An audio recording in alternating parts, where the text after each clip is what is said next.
मेरी शादी मनपसंद लड़की के साथ हुई थी और जब सुहागरात का समय आया तब मैं अपनी पत्नी को देखकर बेकाबू हो गया। उसकी खूबसूरती मेरी आंखों में इस तरह चुभ रही थी कि मुझसे अब और बर्दाश्त नहीं हो रहा था और फिर मेरे अंदर हवस का दरिंदा जाग उठा। मैं सारी रात अपनी पत्नी के हुस्न में इस तरह से डूबा हुआ कि मुझे उस पर जरा भी दया नहीं आई। और फिर मेरे अंदर के जानवर ने उसको इस तरह से, किसी ने सच कहा है कि सभी चीज का इलाज इस दुनिया में है, परंतु शक का कोई इलाज नहीं होता है। और यह शक ऐसा कीड़ा है जो कि एक बार हमारे दिमाग में आ जाए तो वह मरते दम तक हमारा पीछा नहीं छोड़ती है। और इन्हीं सब कारणों से आज मैं जेल में बैठा हुआ आंसू बहा रहा था। शक ऐसी बीमारी है जो कि जहर से भी ज्यादा खतरनाक होती है। आप जहर से तो एक बार बच सकते हैं, परंतु शक की बीमारी से अब बिल्कुल भी नहीं बच सकते हैं, और जिसे बिना खाए भी इंसान मौत के मुंह में चला जाता है। मेरी आज की कहानी सुनकर आपके रोंगटे खड़े हो जाएंगे। तो चलिए आज मैं आपको अपनी कहानी सुनाता हूँ। आज मैं जेल की सलाखों के पीछे काल कोठरी में बैठा हुआ था और मेरे साथ दो और भी मुजरिम थे जो कि मेरे साथ उस काल कोठरी में बैठा हुआ था। आज मैं इसलिए जेल के सलाखों के पीछे बैठा था क्योंकि शादी की रात ही मैंने अपनी पत्नी के साथ ऐसा कुछ किया था कि सुनने वालों को यकीन नहीं हो रहा था कि कोई मर्द इस तरह से कैसे कर सकता है, और वह भी अपनी पत्नी के साथ। मेरी आंखों से अभी भी आंसू बह रहे थे। मेरी शादी की पहली रात को याद करते हुए मेरे शरीर में अभी भी खून दौड़ रहा था। मेरी पत्नी दुल्हन की जोड़ों में बैठी हुई थी। वह हद से ज्यादा खूबसूरत लग रही थी। उसकी खूबसूरती देखकर तो मैं पागल सा हो गया था। और फिर मेरे अंदर का जानवर जाग उठा था। मैंने बड़ी बेदर्दी से उसके सर पर से दुपट्टा खींचकर उतारा था, और अब जब उसे मेरा असली रूप दिखा तो वह हैरान हो गई और हैरत भरी नजरों से मेरी तरफ देखने लगी। मैंने कहा, मेरी जान, अभी तो यह शुरुआत है। अब तुम आगे आगे देखो कि मैं तुम्हारे साथ क्या करता हूँ, क्योंकि तुम हो ही इतनी खूबसूरत कि मुझसे बर्दाश्त नहीं हो रहा है। तुम्हारी इस खूबसूरती की वजह से न जाने कितनों ने जान दिए होंगे और कितनों की तुम जान ले ली होगी। और फिर जैसे ही मैंने अपना हाथ उसके बदन पर, तो वह जोर जोर से चिल्ला उठी। मैंने कहा, चिल्लाओ और जोर से चिल्लाओ, परंतु तुम्हारी यह आवाज आज कोई नहीं सुनेगा। तुमने भी तो मेरे साथ यह वक्त बिताने के लिए न जाने क्या क्या किया होगा, और अब मेरा जुनून तुम्हें इस कदर परेशान कर देगा कि पूरी रात तुम्हें बर्दाश्त करना पड़ेगा। और फिर तुम उसके बाद क्या करोगी? वह मेरी बात सुनकर चुपचाप भूत बनकर बैठी रही और मुझे आश्चर्य भरी निगाहों से देखती रही। और फिर मैंने उसके ऊपर जब अपना बाजू, अचानक से मैं बुरी तरह से चौंक उठा था जब पुलिस इंस्पेक्टर ने अपना डंडा जेल के दरवाजे पर मारा था, शायद मेरा ध्यान अपनी तरफ करने के लिए, क्योंकि मैं तो कहीं और ही खो गया था। मैंने हैरानी से उसकी तरफ देखा तो उसने जूनियर हेड कांस्टेबल को कहा, जल्दी से ताला खोलो, क्योंकि अब मुझे इस आदमी की मरम्मत करने का परमिशन मिल चुका है। आज ये सच सच बताएगा कि आखिर उसने अपनी पत्नी के साथ ऐसा क्या किया कि वह शादी की रात ही मर गई, या फिर आज मेरे डंडे की पिटाई से गूंजी इसकी चीख हर एक कैदी को सुनाई देगा। जिस तरह से इसने अपनी पत्नी को तड़पा तड़पा कर शादी की रात मारा था, आज उसी तरह यह भी मेरे डंडे की मार से तड़पेगा। और फिर जब जेल का दरवाजा हेड कांस्टेबल ने खोला तो उसने मुझे बड़ी कमीनी नजरों से देखा। वह बहुत ही भारी भरकम और पहलवान टाइप का आदमी था। उसकी लंबाई सिर्फ 6 फीट थी, परंतु मेरा दिल उसकी हाइट देखकर एक बार भी नहीं घबराया था, क्योंकि मैं जानता था कि मैंने जो किया था, मेरा सामना अब ऐसे ही लोगों से होगा। एक शकी और जुनूनी आदमी के लिए तो यही सजा थी। मैं जेल से बाहर आया तो वह इंस्पेक्टर मुझे पकड़कर एक काल कोठरी में ले गया और जेल का दरवाजा खोलकर उसने मुझे अंदर धकेल दिया। मैं पूरी तरह से मुंह के बल जाकर गिरी थी। मेरे हाथ अभी जंजीरों से जकड़े हुए थे। मुझे अंदर धकेलने के बाद वह इंस्पेक्टर खुद भी उस काल कोठरी के अंदर चला आया और मुझसे कहने लगा, देखो, मैं तुम्हें आखिरी बार मौका दे रहा हूँ, मुझे तुम सच सच बता दो, आखिर तुमने अपनी पत्नी के साथ ऐसा क्या किया कि वो सुहागरात के समय ही मर गई? परंतु मैंने उसे कोई जवाब नहीं दिया।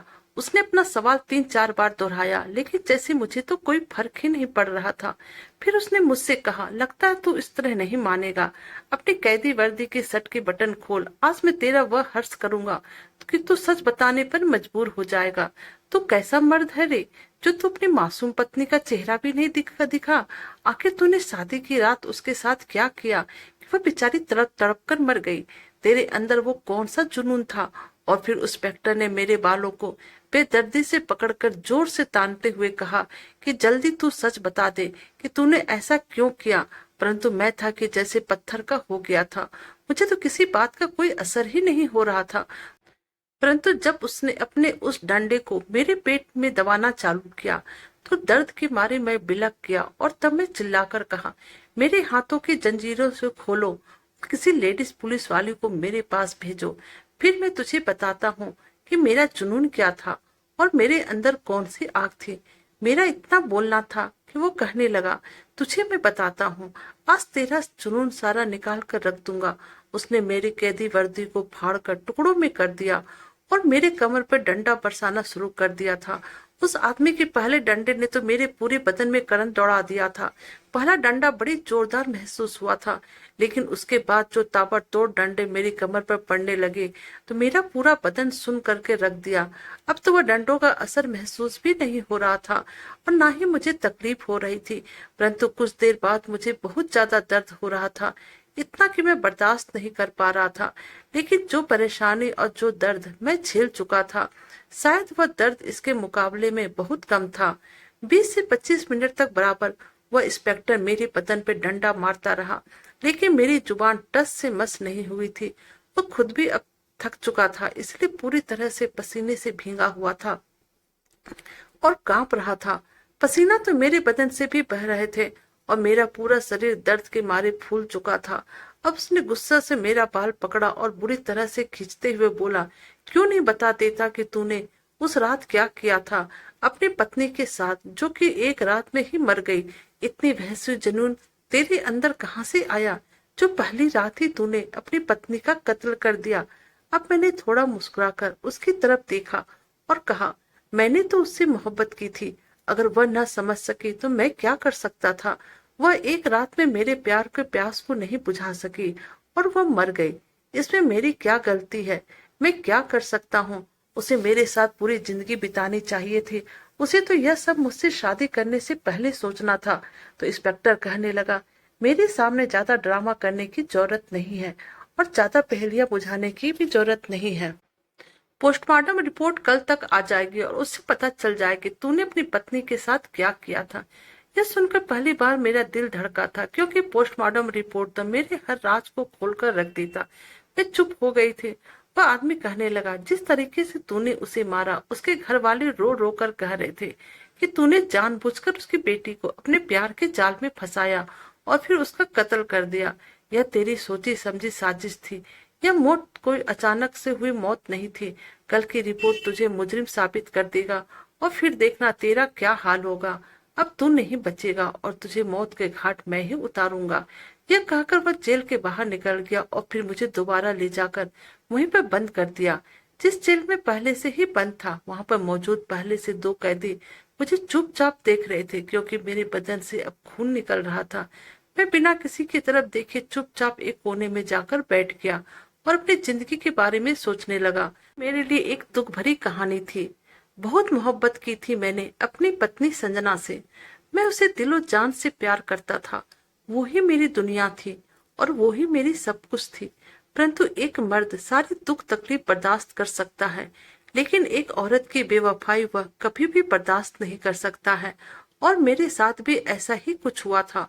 मैं जिस मोहल्ले में रहता था, संजना का घर भी उसी मोहल्ले में था। मेरा घर और संजना का घर एकदम से आसपास था, मात्र एक दीवार की दूरी थी। जब भी मैं अपने काम से बाहर निकलता था तो वह अपनी बालकोनी से मुझे देखती रहती थी। ऑफिस के लिए जाता था तो अपने घर का दरवाजा खोल लेती थी, मुझे देखते रहती थी।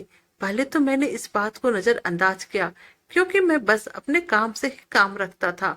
आस पड़ोस में क्या हो रहा है, कौन रहता है, मुझे इसके बारे में ज्यादा जानकारी नहीं रहती थी, क्योंकि मैं सुबह होते ही ऑफिस के लिए निकल जाता था, रात को ही वापस घर आता था। लेकिन एक बार अचानक से मेरी नजर उस लड़की पर पड़ गई जिसका नाम संजना था। वो बेहद खूबसूरत हसीन लड़की थी और जब मेरी नजर उस पर पड़ी तो मैंने देखा कि वह तो बस मुझे ही घूर रही थी। और अब तो उसे देखने के बाद मैं तो अपनी आंखें का झपकना भूल गया। उसके हुस्न का जादू मुझ पे चल गया था। जब उसकी और मेरी नजर का आमना सामना हुआ तो मैं तो नजर पलटना ही भूल गया था। लेकिन उससे पहले कि मैं अपना सब कुछ खो बैठता, उसने दरवाजा धड़ाम से बंद कर लिया। मैं पूरी तरह से चौंक गया। फिर मैं जल्दी जल्दी ऑफिस के लिए निकल गया। लेकिन आज पूरा दिन मुझे ऑफिस में काम करने में मन नहीं लग रहा था। बार बार मेरा ध्यान संजना की तरफ खींचा चला जा रहा था। पता नहीं उसमें कौन सी कशिश थी कि उसकी एक नजर का ही मैं दीवाना हो गया था। मैं काम करने की कोशिश करता परंतु मेरा मन था कि कहीं और चला गया था। उसके ख्यालों ने मुझे परेशान कर दिया था। मैं दिल फेंक या आवारा किस्म का लड़का बिल्कुल ना था, परंतु था तो मैं एक जवान लड़का ही। मेरे ऑफिस में कितनी सारी लड़कियां काम करती थी, परंतु आज तक मुझे कोई भी ना भा सकी थी। लेकिन आज संजना को देखते ही मैं अपना सब कुछ उस पर निछावर कर चुका था। मैं अपने ख्यालों के सोच में गुम था कि अचानक से किसी ने मेरी बाहों को पकड़ के झंझोर दिया। मैंने आंखें खोली तो मेरे बराबर में एक कैदी बैठा था। वो कहने लगा, सच क्यों नहीं बता देते? पुलिस को तेरे जख्मों को देखकर मेरा दिल लहूलुहान हो गया है। मैंने ठंडी आह भरी थी, लेकिन मैंने अपने मुंह से एक शब्द भी नहीं कहा था। वैसे तो औरत हमेशा प्यार की देवी ही समझी जाती है और उसे वफादार कहा जाता है। बेवफा का नाम सिर्फ आदमी के माथे पर ही चिपका दिया जाता है, लेकिन मेरे केस में शायद बिल्कुल उल्टा था। अगले दिन वह पुलिस इंस्पेक्टर दोबारा मेरे जेल में आया और कहने लगा, मैंने जिंदगी में बड़े बड़े हरामी लड़के देखे, मगर तू जैसा चालाक कातिल नहीं देखा। तूने दो शादी कर रखी थी, पहली पत्नी भी मर चुकी थी, तो दूसरे को तूने एक रात में क्यों मार डाला? ऐसी कौन सी वजह थी? परंतु मैंने कोई जवाब नहीं दिया। फिर वह बोला, तेरी जिंदगी की सारी कच्ची चिट्ठी खुल चुकी है। और फिर उसने मुझे जो खबर सुनाई वह मेरे लिए बहुत खतरनाक था। वह बोला, तेरी पत्नी की पोस्टमार्टम रिपोर्ट आ चुकी है। उस रिपोर्ट ने तो मुझे हैरानी में डाल दिया है, क्योंकि जैसा हम समझ रहे थे वैसा तो कुछ है ही नहीं। फिर वह पुलिस वाला कहने लगा, तेरा यह केस मेरे लिए पहले बन चुका है। तू सच सच बता दे, मैं वादा करता हूँ तुझे आजाद करवा दूंगा। मैंने कहा कि तुम लोगों के वादे कभी सच्चे नहीं होते। औरत चार आंसू बहाकर मजबूर बन जाती है और सिर्फ मर्द को हमेशा झूठा समझा जाता है, लेकिन औरतों की चालाकी कोई नहीं देखता। मेरी बात सुनकर इंस्पेक्टर कहने लगा, तू मुझे सारी बातें सच सच बता दे। वादा करता हूँ तुझे मैं इंसाफ दिलवाऊंगा। मैंने कोई जवाब नहीं दिया, क्योंकि मैं तो जानता था यह सारे झूठे दिलासे हैं। उसने मेरे जेल का दरवाजा खोला और कहने लगा, बाहर आओ। अब वह मुझे फिर से काल कोठरी में ले गया, जहाँ उसने मेरी पिटाई की थी। लेकिन इस बार वहां पर दो कुर्सियां रखी हुई थी और पीछे एक पीला बल्ब जल रहा था। और वह इंस्पेक्टर मुझसे कहने लगा, जब से पोस्टमार्टम रिपोर्ट आया है उसने मुझे हैरान करके रख दिया है। मैं तो तुम्हें हवस का पुजारी समझता था, लेकिन तुम तो ऐसी नहीं हो। अब तुम सच सच बताओ कि तुम्हारी समस्या क्या थी? और भी मैं चुप था। फिर वह मुझसे बोला, अच्छा तुम मुझे सिर्फ इतना ही बता दो कि तुमने अपनी पहली पत्नी को क्यों मारा? उसके इस सवाल ने मेरे अंदर जैसे आग लगा दी थी। मैंने कहा, मैंने अपनी पत्नी पत्नी को नहीं मारा। और फिर मैं फूट फूट कर रोने लगा। मेरे आंखों के सामने संजना का चेहरा आ गया। हंसता मुस्कुराता मासूमियत की तस्वीर थी वह लड़की मुझे याद आने लगी। एक दिन मेरी माँ ने लौकी की सब्जी बनाई थी और मुझे वह सब्जी बिल्कुल पसंद नहीं थी। माँ, मैं खाना नहीं खाऊंगा, आप जानती हो मुझे ये पसंद नहीं है। माँ कहने लगी, अच्छा आज खा लो, कल तुम्हारी पसंद की कुछ बना दूंगी। लेकिन मैंने साफ मना कर दिया। मैं अपना मुंह बनाता हुआ टीवी देख रहा था जब बाहर दरवाजे पे डोरबेल बजी। माँ पूजा कर रही थी, इसलिए मुझे उठकर खुद जाना पड़ा। मैंने पूछा, कौन है? सुरीली सी आवाज मेरे कानों में टकराई। कहने लगी, जी दरवाजा खोलो, मैं आपकी पड़ोसन हूँ। मैंने दरवाजा खोला तो सामने वही खूबसूरत हसीन लड़की खड़ी थी। उसे देखकर तो मेरे होश ही गुम हो गए और चुपचाप बस उसे ही देखता रह गया। अपनी तरफ मुझे इस तरह से देखता हुआ देखकर उस लड़की ने अपने हाथ में पड़ी प्लेट मेरे सामने कर दी। मैंने प्लेट उसके हाथों से ले लिया और ऊपर रखा रुमाल हटाया तो जिसमें आलू दम की सब्जी बनी हुई रखी थी, जो कि मुझे बहुत ही पसंद था। अब वह मुझसे कहने लगी, आंटी जी दिखाई नहीं दे रही है? मैंने कहा, हाँ माँ पूजा कर रही है। तब तक मेरी माँ भी पूजा करके आ चुकी थी। माँ को देखते वो लड़की कमरे के अंदर आ गई। फिर उसने मेरी माँ के पैर छुए और इधर उधर की बातें करने लगी, और फिर थोड़ी देर बाद वह चली गई। मैं तो अभी तक दरवाजे पे खड़ा होकर उसी को देख रहा था। और जाते हुए उसने मुझसे कहा, यह आलू दम की सब्जी खासकर आपके लिए है, क्योंकि आपको लौकी पसंद नहीं है ना। यह सुनकर मुझे बहुत ही हैरानी हुई, झटका भी लगा। फिर बातों ही बातों में मुझे अपनी माँ से मालूम हुआ कि यह लड़की रोजाना हमारे घर आती है, से ढेर सारी बातें करती है। मेरी माँ भी इसे बहुत पसंद करती थी, और मैं तो पहले से ही इस पर अपना दिल हार चुका था। इसलिए जब माँ ने मुझे उस लड़की के बारे में मेरी रजामंदी पूछी तो मुझे कोई एतराज नहीं था, और फिर मेरी और संजना की शादी मंदिर में हो गई। मैं अपने प्यार को पाकर बहुत ही खुश था। मैं उसे दिलो जान से प्यार करता था। मुझे शायद खुद भी नहीं पता था कि मैं उसे कितना प्यार करता था, और वह मुझसे बहुत ही प्यार करती थी। हम दोनों बहुत ही खुश थे। और फिर कुछ दिनों बाद मेरी माँ की मृत्यु हो गई, क्योंकि वह बहुत ही बीमार रहती थी। माँ के चले जाने के बाद अब मेरा इस घर में मन नहीं लगता था। फिर मैं अपनी कंपनी वालों से कहकर अपना दूसरे शहर में करवा लिया, और फिर मैं और संजना मुंबई जैसे बड़े शहर में आ गए। मुझे कंपनी की तरफ से गाड़ी और फ्लैट मिला था। मैं संजना के साथ खुशी खुशी उस फ्लैट में रहने लगा। जिस फ्लैट में मैं रहता था वहां सामने एक और फैमिली भी रहती थी। अभी हमें शिफ्ट हुए थोड़े ही दिन बीते थे कि रात के 2 बजे मुझे वहां से लड़ाई झगड़े की आवाज आ रही थी। मेरे साथ साथ संजना की भी आंखें खुल गई थी। उस घर में रहने वाला आदमी न जाने किस पे चिल्ला रहा था, जबकि उसका फ्लैट हमारे घर के फ्लैट से एकदम सामने था, इसलिए आवाज भी साफ आ रही थी। अगले दिन मैं ऑफिस के लिए जैसे ही अपने फ्लैट से निकला, मैं उसी वक्त सामने फ्लैट से निकला था, और उसके पीछे फ्लैट के दरवाजे पर एक लड़की खड़ी थी, जिसके चेहरे पे जख्म के निशान थे, जो कि अब नीले पड़ चुके थे। मैं हल्की सी नजरें उस लड़की पे डाली थी, क्योंकि उसके जख्म ने मुझे देखने पे मजबूर कर दिया था। लेकिन मैं जल्दी से नजर हटाकर नीचे उतर गया। पता नहीं वह आदमी क्यों अपनी बेटी को मारता था, किस बात पर उनका झगड़ा होता था। वह लड़की मुश्किल से 18 साल की थी। अब तो हर 2 दिन के बाद उस फ्लैट से लड़ाई झगड़े की आवाज आते रहती थी। अब तो यह समस्या रोज ही होने लगी थी। एक दिन मैंने संजना से कहने लगा कि पता नहीं हम लोग किस मुसीबत में फंस गए हैं। एक तो दिन भर ऑफिस में काम करो, और रात में इस बाप बेटी का चक्कर क्या है कि रोज लड़ाइयाँ होती रहती है। तब संजना कहने लगी, ऐसा मत कहिए, मुझे उस लड़की पर बहुत ही तरस आता है। एक तो उसका पति उसे दोगुना उम्र का है, उस पर वह इस तरह का इतना जुल्म करता है। यह सुनकर मेरे तो होश उड़ गए। वह आदमी इस लड़की का पति है। मैं तो अब तक उस लड़की को उस आदमी का बेटी समझता था। क्या वह लड़की उस आदमी की पत्नी है? वह कहने लगी, हाँ, बेचारी बड़ी गरीब घर की है। यह सुनकर मुझे बहुत दुख हुआ था, लेकिन मैं दूसरे मामले में कम ही पड़ती थी। फिर धीरे धीरे संजना का उस लड़की से दोस्ती हो गई। मैंने भी कोई ऐतराज नहीं किया, और अब संजना के मुझे उस गरीब लड़की की किस्से सुनाती रहती थी। समय यूं ही बीत रहा था, परंतु कुछ दिनों से मैं नोटिस कर रही थी कि संजना का व्यवहार अब मेरे प्रति बदल रहा था, जबकि मेरी तरफ से कोई रोक टोक नहीं थी। मैंने उसे खुली आजादी दे रखी थी, लेकिन संजना का अब ना मेरी तरफ और ना ही घर की तरफ कोई ध्यान था। मैं घर आता तो खाना तैयार भी नहीं रहता था। एक बार मैं ऑफिस से थोड़ा पहले आ गया, तो जब मैं डोरबेल बजाई तो दरवाजा नहीं खुला, और मैं काफी देर तक डोरबेल बजाते रहा, परंतु अंदर से कोई आवाज नहीं आई और न ही दरवाजा खुला। मुझे एहसास हुआ कि लगता है संजना कहीं गई है, परंतु संजना इस मुंबई शहर में कहाँ जा सकती है, भी नहीं थे।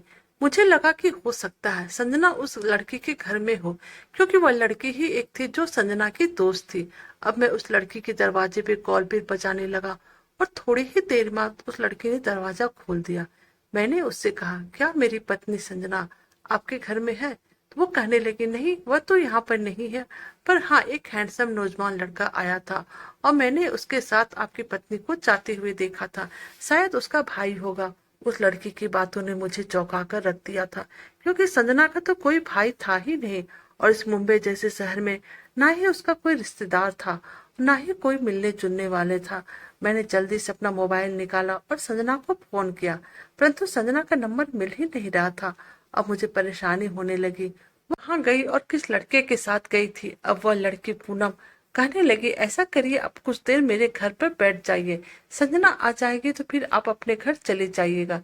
मुझे यह बात अच्छी नहीं लगी थी, क्योंकि पहले ही उसका पति उसको मारता पीटता था। मैंने कहा, रहने दीजिए, मैं इंतजार करूंगा। वह कहने लगी, आपकी मर्जी। उसने फ्लैट का दरवाजा खुला ही छोड़ दिया और फिर वो अंदर चली गई। मैं बार बार संजना का मोबाइल ट्राई कर रहा था कि वो मेरा फोन उठा ले, लेकिन वह मेरा फोन नहीं उठा रही थी। कुछ देर बाद वह लड़की कुर्सी लेकर बाहर आ गई और कहने लगी, इस कुर्सी पर बैठ जाइए। मैंने यह कुर्सी ले लिया और बैठ गया। आज मेरी तबीयत कुछ ज्यादा ठीक नहीं थी, इसलिए जल्दी जल्दी ऑफिस से घर आया था। मुझे आराम की जरूरत थी। पूनम कुछ देर बाद मेरे लिए जूस का गिलास लेकर आई और कहने लगी, आप ऑफिस से थके हुए आए हैं, इसलिए आप यह जूस पी लीजिए।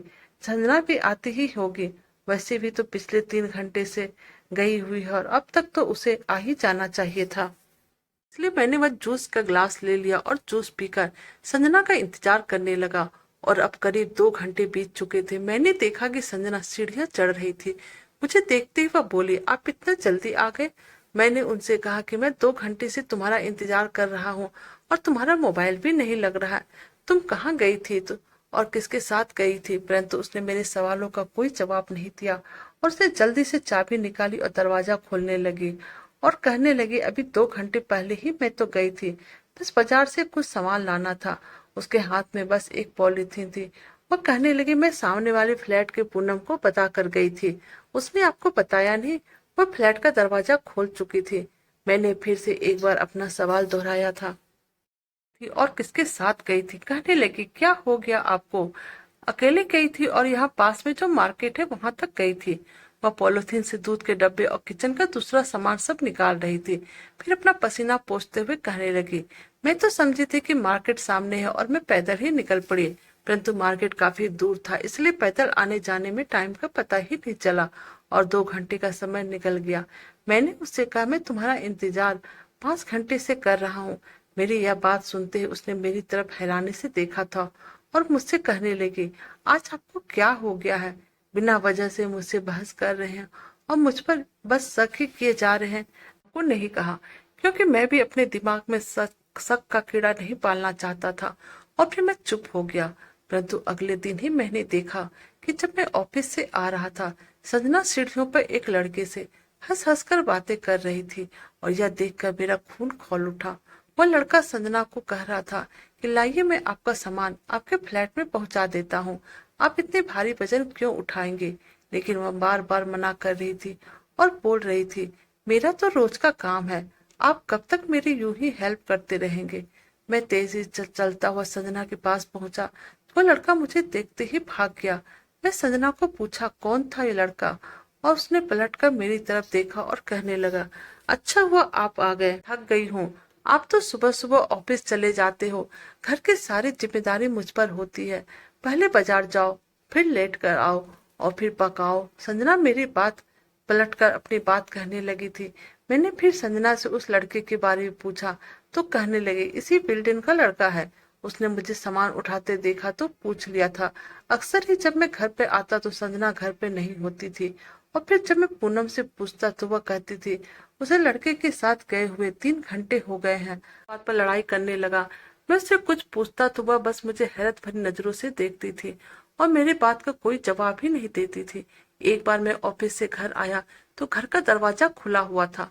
यह देखकर मैं घबरा गया। जैसे ही दरवाजा खोला तो मुझे कमरे से किसी की बात करने की आवाज आ रही थी। मेरे कमरे का दरवाजा भी थोड़ा खुला हुआ था। मेरी तो जान ही निकल गई, क्योंकि वही लड़का संजना के साथ बिल्कुल चिपक कर खड़ा था, बल्कि यूं कहिए कि उसे संभाले हुए था। जैसे मेरी नजर उस पर पड़ी, दोनों घबरा गए। फिर संजना कहने लगी, मुझे चक्कर आ गए थे। अभी वह आगे कुछ और कहती, इससे पहले ही मैं खींचकर एक थप्पड़ संजना के लड़का जल्दी से घर से बाहर चला गया। और फिर मेरा इस पर भी मन नहीं भरा तो मैं संजना को बहुत ही गंदी गंदी गालियां देना शुरू कर दिया। मैं गुस्से से पागल हो गया था।